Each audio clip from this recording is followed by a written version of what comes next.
السلام عليكم ورحمة الله. هذا السؤال مخصص لطلبة المدارس ثنائية اللغة. The question states that the figure below shows an electric circuit. Let's study this electric circuit.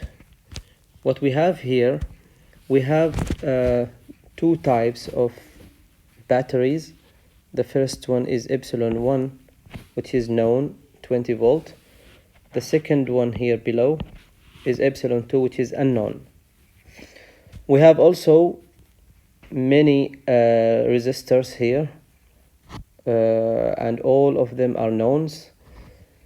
Also, you have three currents, I1 over here, which is known, equals to 0.9 ampere, and the two remaining currents, I3 and I2, are all unknowns.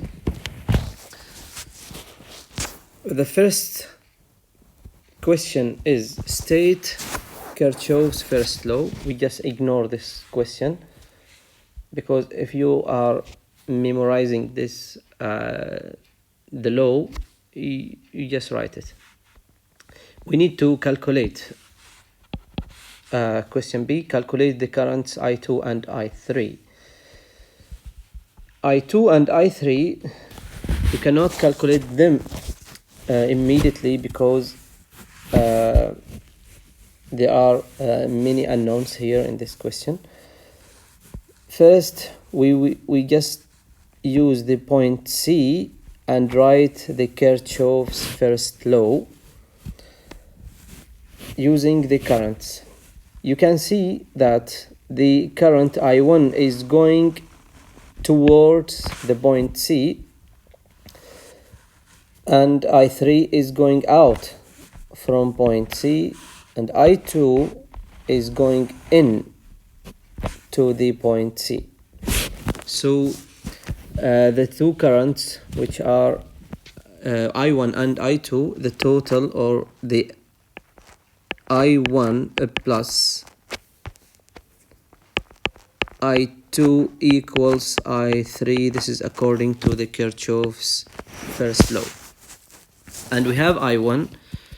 We just write the value of the I1, which is 0.9, plus I2 equals to I3. And you can see here, we cannot use this equation immediately, because there are more than one unknown. There are two unknowns. So what to do? We need now to use the Kirchhoff's second law. That's choosing a route with a minimum unknowns in the route. So the route below has two unknowns, epsilon 2 and I2. We cannot use it, ignore it. Then the upper route, if we go in this direction in the route, the only unknown is I3. We can calculate it. So how to use it? As you learn in your school, just add all the potential differences in the route. We will start from this point near to the epsilon 1, and we will go to this direction. So I will use this area over here to calculate the I3. So starting from epsilon 1, let's write epsilon 1 minus 5I1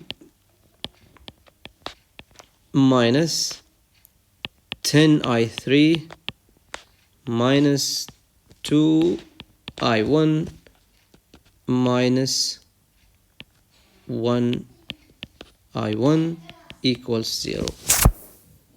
You will ask how to write this equation.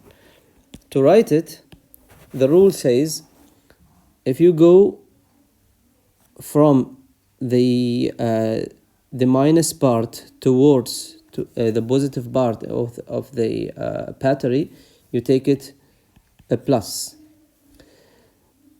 If you go near to any resistor, you need to know what is the real current flowing in this resistor, which is 5 ohms. The one which is flowing in the 5 ohms resistor is I1. If your I1 goes down and your root going down also, you take it minus IR. Here also for I3, we are going in the root to the right and I3 going in the same side or in the same direction, so we take it 10 I3 with a minus sign. And here also we are going up and I1 is going up because if I1 goes in this direction, it will be here in this direction, and also this is I1. So minus 2I1, and here minus 1 I1. This is why I wrote all these potential differences in this way. So let's put the numbers under each value. Epsilon 1 equals 20, minus 5I1 and minus 2I1, it is minus 7I1, and minus 1I1, it will be minus 8I1. Let's write I1 minus 8I1, I1 equals to 0.9 according to the figure, minus 10I3 equals 0. So 20 minus 8 times 0.9, it is 7.2, and minus 10I3 goes to the other direction, it will be equals to 10I3. We just change the sign of the I3. Then we divide by 10, all divided by 10, 10 cancelled with 10. Therefore, I3 equals to 20 minus 7.2, 20 minus 7.2 over 10, which is 10.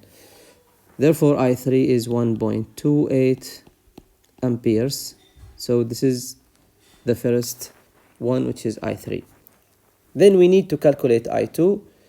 We said before from the Kirchhoff's first law that I1 plus I2 equals I3, then I2 equals I3 minus I1. Just take I1 to the other side, it will be minus.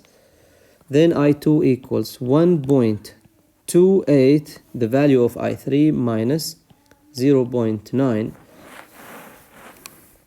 The value of I1, so I2 equals 0.38 amperes. So this is the end of part B. And there is another part, says calculate the value of I2. Then we go back to calculate the value of I2. To the value of epsilon 2, sorry. So I will use this region to calculate the value of epsilon 2. To calculate the value of epsilon 2, we can take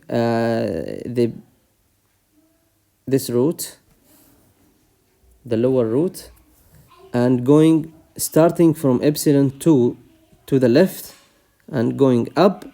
So the R2 multiplied by I2, it will be minus, because I2 going up and our root is going up also. Here in the root we are going to the right, and I3 is going also to the right. We will take it minus 10I3, and here also we have two resistors, R4 and R small 2.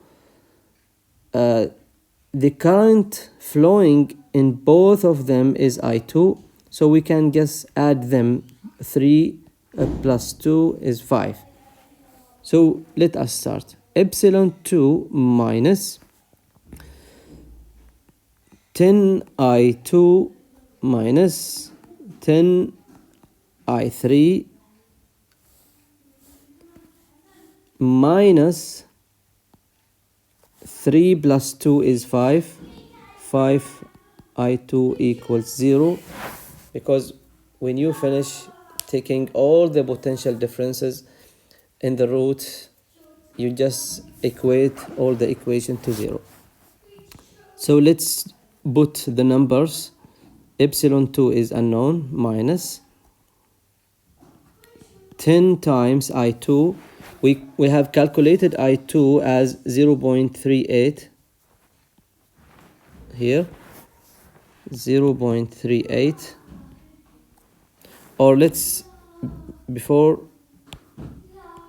doing this, we have minus 10 I2 and minus 5 I2. In total, there will be 15 I2. So 15 times 0.38 minus 10 I3. The value of I3 has been calculated to 1.28. This is equals to 0. Let's check, is it 1.28, right? So epsilon 2 minus 15 times 0.38 will be 5.7. So minus 5.7 minus 10 times 1.28, it will be 12.8 equals 0. So the two numbers are going to the other side, and they will be positive in the sign. So 5.7 plus 12.8, the value of epsilon 2 will be 18.5 volts. This is the end of the question. I hope it was clear.